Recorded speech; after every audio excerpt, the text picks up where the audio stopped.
Some people don't miss the person, they miss the feeling of being chosen, and that's why certain relationships are impossible to let go of. Not because they were healthy, not because they were perfect, but because for a brief moment, someone made you feel important in a world that usually makes people feel replaceable. Modern relationships are strange. We have more access to each other than any generation before us. You can talk to someone instantly, see their location, watch their stories, read old messages at 2 a.m. when you should be sleeping. And yet somehow, people have never felt more emotionally disconnected, because most people today don't know how to be close to someone. They only know how to avoid loneliness temporarily. And there's a difference, a big one. That's why so many relationships now begin intensely and end quietly. No screaming, no dramatic goodbye, just slower replies, less effort, less certainty. Until one day you realize you are mourning someone who is technically still there.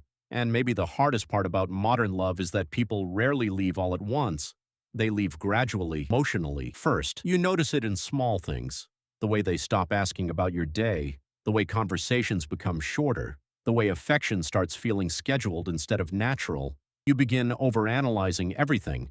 A period at the end of a text, a delayed response, a colder tone. Not because you are crazy, but because humans are extremely sensitive to emotional change, especially when attachment is involved. When someone becomes emotionally important to you, your brain starts treating their attention like survival. That's why love can make otherwise rational people feel anxious, obsessive, or emotionally exhausted. Your nervous system is trying to protect connection, even when the connection itself is hurting you. And that's the dangerous part, because many people confuse emotional intensity with love. But intensity is not always love. Sometimes it's uncertainty, sometimes it's fear, sometimes it's the emotional addiction created by never fully knowing where you stand with someone. And uncertainty is powerful. The human brain becomes obsessed with incomplete answers. That's why people struggle more to move on from almost relationships than actual relationships sometimes, because at least real endings give closure. Ambiguity keeps the imagination alive. You keep replaying memories trying to figure out what changed. You wonder, did they ever actually care? Was I not enough? Did I ask for too much? Would things have worked if I was different?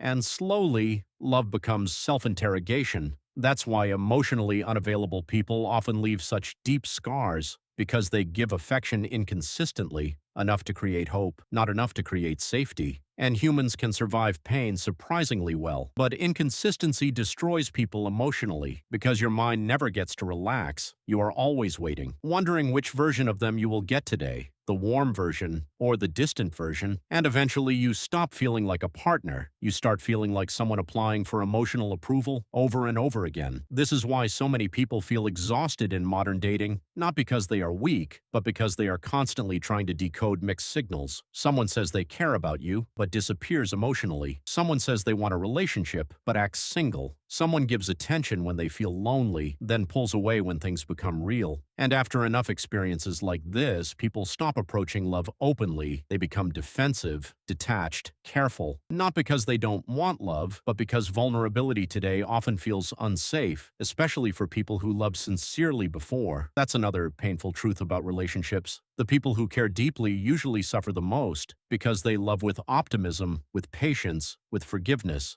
They believe communication can fix everything. They believe effort will eventually be reciprocated, and sometimes it is, but sometimes they slowly lose themselves trying to save a connection that only one person is fighting for. That's why one of the saddest experiences in life is realizing you became emotionally loyal to someone who was only temporarily attached to you because you were building a future in your mind while they were simply enjoying the moment. And yet, despite all of this, people still continue searching for love, even after heartbreak, even after betrayal, even after disappointment, because human beings are wired for connection. No matter how independent someone appears, almost everyone wants to feel emotionally understood by another person, to feel chosen, prioritized, safe, not admired by thousands, just understood by one. That's what most people are actually searching for. Not perfection, not status, not endless excitement, just emotional safety, someone they can fully relax around, someone who doesn't make affection feel conditional, someone who stays consistent even after the excitement fades, because attraction may start relationships, but emotional safety is what sustains them. And ironically, many people realize this too late, after chasing excitement, after confusing chaos for chemistry, after mistaking emotional unavailability for depth. Real real love often feels quieter than people expect, less dramatic, less confusing, less emotionally exhausting, because healthy love does not constantly force you to question your worth. And maybe that's why some people struggle with healthy relationships after toxic ones. Peace feels unfamiliar, predictability feels boring. Their nervous system became attached to emotional highs and lows, so when something stable finally appears, they mistake calmness for lack of passion. But love was never supposed to feel like survival. You were never supposed to earn basic reassurance through suffering, and the moment you truly understand that, your standards change. You stop romanticizing inconsistency. You stop chasing people who only want you when it's convenient. You stop trying to convince emotionally unavailable people to finally choose you, because eventually you realize being wanted occasionally is not the same as being valued consistently, and that realization changes everything. Because the strongest relationships are usually not built on obsession, they are built on emotional safety, on consistency, on honesty, on mutual effort. The kind of connection where silence feels peaceful instead of threatening, where love is not something you have to constantly analyze. And maybe that's the real difference between temporary attachment and genuine love. Temporary attachment makes you anxious. Genuine love makes you feel at home.